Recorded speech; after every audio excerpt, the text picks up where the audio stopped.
मित्रों, आज हम आपको सोलंकी वंश के वीर योद्धाओं के बारे में जानकारी देंगे। तो आइए शुरू करते हैं। सोलंकी राजपूतों में सबसे पहले दद्दा सोलंकी का नाम आता है। दद्दा सोलंकी पहले ऐसे राजपूत योद्धा थे जिन्होंने महमूद गजनवी को सोमनाथ मंदिर लूटने से रोका था। भीमदेव द्वितीय सोलंकी ने मोहम्मद गोरी की सेना को 2 बार बुरी तरह से हराया था और मोहम्मद गोरी को 2 साल तक गुजरात के कैद खाने में रखा था और बाद में छोड़ दिया था, जिसकी वजह से मोहम्मद गोरी ने अगली बार गुजरात की तरफ आंख उठाना तो दूर, जुबान पर नाम तक नहीं लिया। सिद्धराज जय सिंह सोलंकी, इनके बारे में तो जितना कहें उतना ही कम है। 56 वर्ष तक गुजरात पर राज किया। सिंध देश, मध्य प्रदेश, राजस्थान का कुछ भाग और सौराष्ट्र तक इनका राज्य फैला हुआ था। सबसे बड़ी बात तो यह है कि यह किसी अफगानी और मुगल से युद्ध भूमि में कभी नहीं हारे, बल्कि अफगानी और मुगल को यह धूल चटा देते थे। सिद्धराज जय सिंह सोलंकी और कुमारपाल सोलंकी ने व्यापार के नए नए तरीके खोजे, जिसकी वजह से गरीबों को काम मिलने लगा और सबको काम मिलने की वजह से गुजरात और राजस्थान की आर्थिक स्थितियां सुधर गई थी। पुलकेशी सोलंकी का महाराष्ट्र, कर्नाटक, आंध्र प्रदेश तक इनका राज्य था। इनके समय भारत में ना तो मुगल आए थे और ना ही अफगानी। उस समय राजपूत राजा आपस में लड़ाई करते थे अपना राज्य बढ़ाने के लिए। इनके समय भी काफ़ी प्रभाव था सोलंकियों का।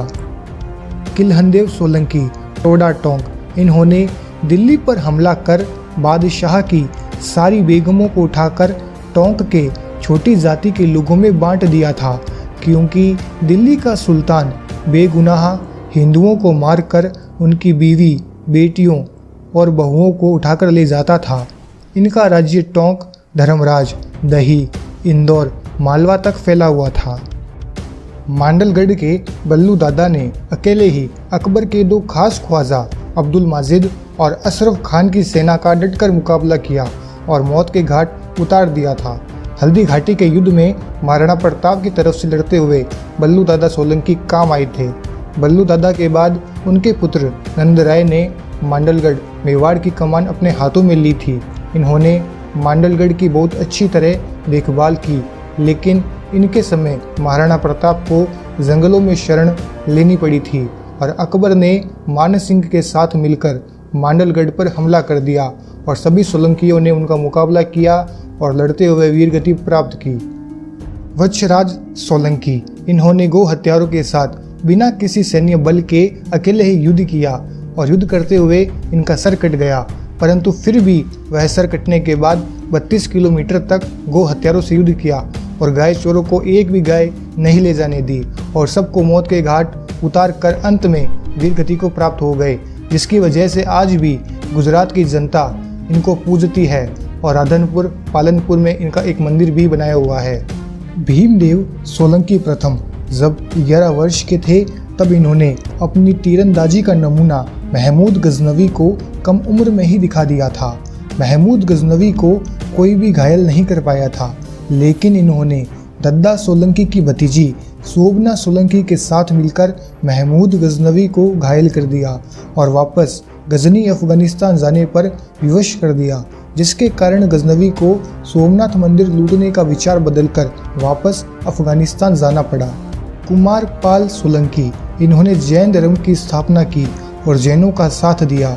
गुजरात और राजस्थान के व्यापारियों को इन्होंने व्यापार करने के नए नए तरीके बताए और वो तरीके राजस्थान के राजाओं को भी बेहद पसंद आए और इससे दोनों राज्यों की शक्ति और मनोबल और बढ़ गया और गुजरात और राजस्थान की जनता को काम मिलने लगा, जिससे उनके घरों का गुजारा होने लगा। राव सुल्तान सोलंकी के समय लज्जा खान पठान ने टोडा पर अधिकार कर लिया। तब उन्हें मेवाड़ में शरण लेनी पड़ी और वहाँ उन्हें बदनौर की जागीर मिली। राणा रायमल उस समय मेवाड़ के उत्तराधिकारी थे। राव सुल्तान सोलंकी की पुत्री ताराबाई का रूप बहुत ही मनमोहक था, जिसके बारे में जानकर मेवाड़ वालों ने उनके समक्ष विवाह का प्रस्ताव रखा। राव सुल्तान सोलंकी की पुत्री ताराबाई ने शर्त रखी, मैं उसी राजपूत से शादी करूंगी जो मुझे मेरी जन्मभूमि टोडा दिलाएगा। तब राणा रायमल के बेटे राजकुमार पृथ्वीराज ने उनका साथ दिया। पृथ्वीराज बहुत बहादुर था और बहुत जोशीला भी था। चित्तौड़ के राजकुमार पृथ्वीराज, राव सुल्तान सिंह सोलंकी और राजकुमारी ताराबाई ने टोडा टोंक पर हमला किया और लज्जा खान पठान को ताराबाई ने मौत के घाट उतार दिया और टोडा पर फिर से सोलंकियों का राज्य कायम किया। ताराबाई बहुत बहादुर थी। उसने अपने वचन के मुताबिक राणा पृथ्वीराज से विवाह किया। ऐसी सोलंकिनी राजकुमारी को सत सत नमन। काफ़ी समय बाद टोडे पर मान सिंह और अकबर स्वयं युद्ध करने आए थे और पूरे टोडे को 1 लाख मुगलों ने चारों ओर से घेर लिया था। सोलंकी सैनिकों ने अकबर की सेना का ज़बरदस्त सामना किया और अकबर के बहुत से सैनिकों को मार गिराया, पर अंत में शत्रु सैनिकों की संख्या ज़्यादा होने के कारण से सभी सोलंकियों ने लड़ते हुए वीरगति प्राप्त की।